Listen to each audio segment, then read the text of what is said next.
Hello प्यारे दोस्तों, स्वागत है आपका इंटरव्यू क्लासेस में। आज हम बात करेंगे अपने प्रथम मूल्यांकन प्रपत्र कक्षा 9 के सामाजिक विज्ञान के पेपर की, जो आपके 20 नंबर का है और सारे क्वेश्चन के आपको सटीक आंसर मिलेंगे। ठीक है, चलिए स्टार्ट करते हैं।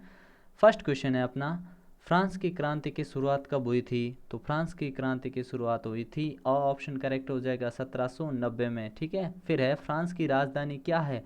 तो बच्चे बच्चे को पता है, फ्रांस की राजधानी पेरिस है। नेक्स्ट देखिए, फ्रांस की क्रांति किसके शासनकाल में हुई थी? अब जब हुई ना, तब राजा कौन था? तो लुई 16 में थे भाई साहब। ठीक है ना। अगला देखिए, पालमपुर गांव में मुख्य व्यवसाय कौन से हैं? तो पालमपुर गांव के बारे में पढ़ा है ना, मुख्य व्यवसाय क्या क्या है उधर? क्या डॉक्टर, इंजीनियर, खेती, टीचर, क्या होता है उधर काम? तो हम जानते हैं उधर खेती ज़्यादा होती है। ठीक है।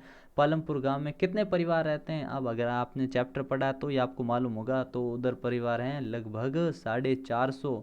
ठीक है ना, पाँच में ऑप्शन द करेक्ट है, 450 परिवार। फिर देखिए, भारत का सबसे पूर्वी देशांतर कौन सा है? तो भारत का आपको बताना पूर्वी देशांतर ऑप्शन होगा ब 97 डिग्री और 25 मिनट पूर्वी देशांतर। ठीक है। फिर है question number seventh. Question number seventh है, निम्नलिखित में से कौन सी हिमालय की श्रेणियां हैं?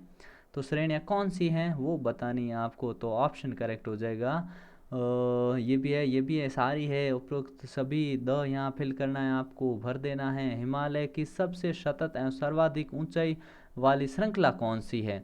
तो अब बतानी है सबसे ऊंचाई वाली श्रृंखला। तो ऑप्शन श, हिमाद्री। ठीक है ना। फिर देखिए, हिमाद्री ऑप्शन करेक्ट हो गया। अगला देखिए, भारत में स्थित सबसे ऊंचा पर्वत शिखर कौन सा है? तो भारत में सबसे ऊंचा पर्वत शिखर है, हम जानते हैं, कंचनजुंगा। ठीक है, तो कंचनजंगा हम बहुत बार पढ़ा है हमने। ठीक है। क्वेश्चन नंबर नाइन्थ टेंथ देखिए। अब टेंथ है, महान हिमालय में स्थित दर्रा कौन सा? इसमें से नाथुला है, पालम घाट, पाल घाट है, या भोर घाट, या थाल घाट? तो ऑप्शन करेक्ट हो जाएगा अपना नाथुला।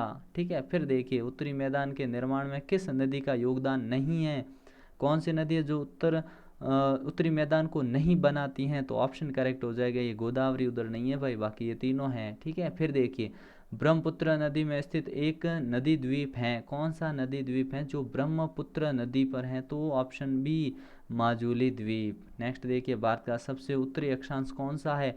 सबसे उत्तरी अक्षांश बताना है तो 37 डिग्री 6 मिनट है। फिर देखिए, कर्क रेखा भारत के किस राज्य में से होकर नहीं गुजरती है? तो सिक्किम से कोई लेना देना नहीं है इसका, कर्क रेखा का। ठीक है ना, बाकी सबसे गुजरती है।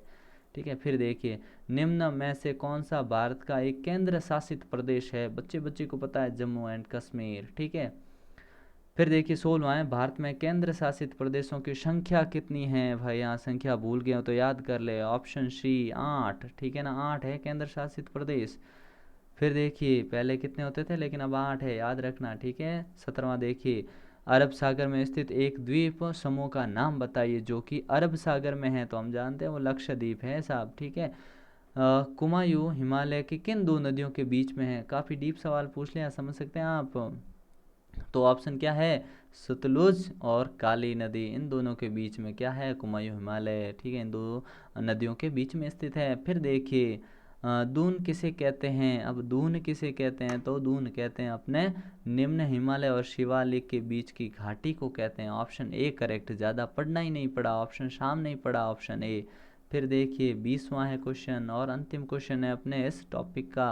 18वीं शताब्दी में फ्रांसिस समाज कितने स्टेट में बटा हुआ था? तो 18वीं शताब्दी की बात कर रहा है तो आप जानते हो 3 में बटा हुआ था भाई। ठीक है। चलिए, यहाँ पे कंप्लीट होता है। बेहतरीन ढंग से तैयारी करिए, जुड़े रहिए इंटरव्यू क्लासेस के साथ। ठीक है, गुड बाय, जय हिंद, जय भारत।